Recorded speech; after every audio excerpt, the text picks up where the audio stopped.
Hi, it's Alana from Baco Art. So just doing a voiceover today because the aircon guys are here and they're quite noisy. So today I'm trying one of the Don Gregor Flower Garden pours. If you're familiar with him, you'll know the beautiful flower garden paintings that he does. And if you're not familiar with him, look him up, Don Gregor. So the blue that I've used down the bottom there is just a mixture of all blue paint and drips and stuff like that I've collected.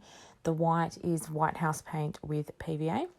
I'll link up the top here now how I mix my paints.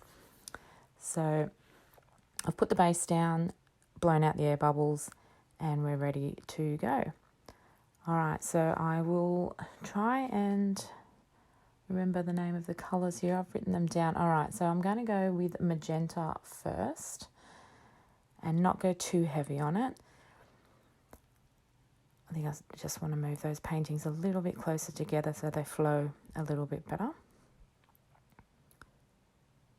So I'll add a bit more of the magenta there. Okay, the next colour I'm going to go with, I believe, is that's the Cadmium Yellow.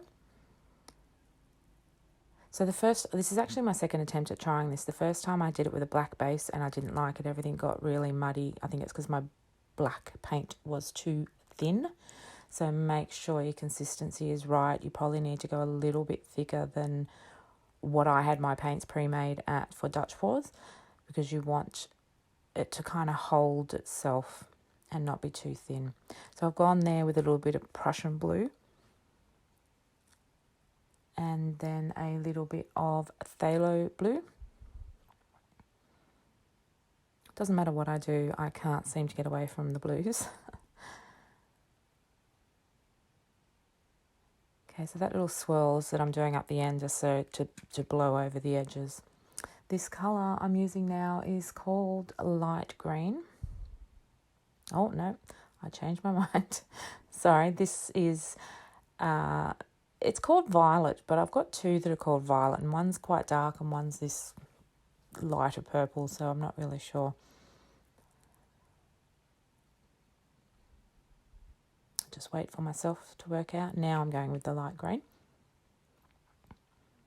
Not a lot of the greens, just want a few little pops here and there.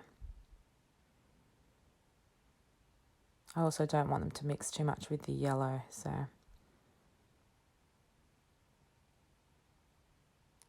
that is going back with the magenta, or that could be, sorry, that's the crimson red. Okay, so now I'm ready to blow it out. So the first time I did it, I kind of blew the colours together a little bit and then went back and blew them out, but now I'm just going to blow them straight out from where they are. And already at this point I knew that I liked it a lot better than the first one. Everything got really muddy the first time.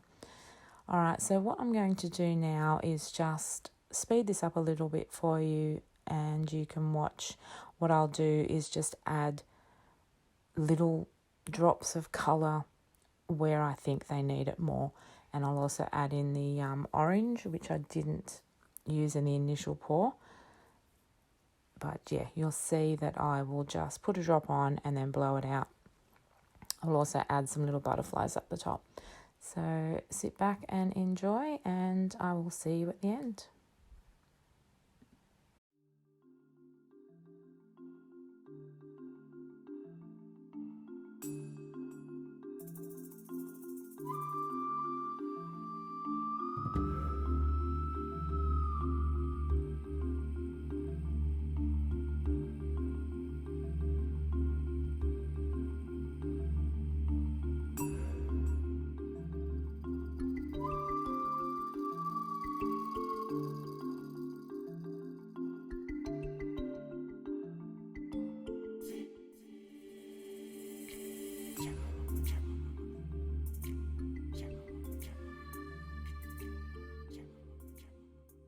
Okay, so here's the finished result. Really happy with it. Love the colours. There's my little butterfly, my little try-hard butterfly there. Yeah, love the colours, nice and bright. Definitely want to try this one again. We shall see how it dries. See you then. Okay, so here's the dried result. So if you've made it this far into the video and you like what you see, hit subscribe or leave me a comment, tell me what you think. Really happy with how it's dried. Love these little butterfly looking things up here. That one looks kind of like a butterfly, but that one really turned out nicely like a butterfly. So yeah, for my first time at this technique, I am pretty happy with how it has all turned out, and I will definitely be trying it again. So thanks for joining me. Have a Merry Christmas. I probably won't be uploading another video before then. So yeah, enjoy your Christmas, be kind, and I will see you next time.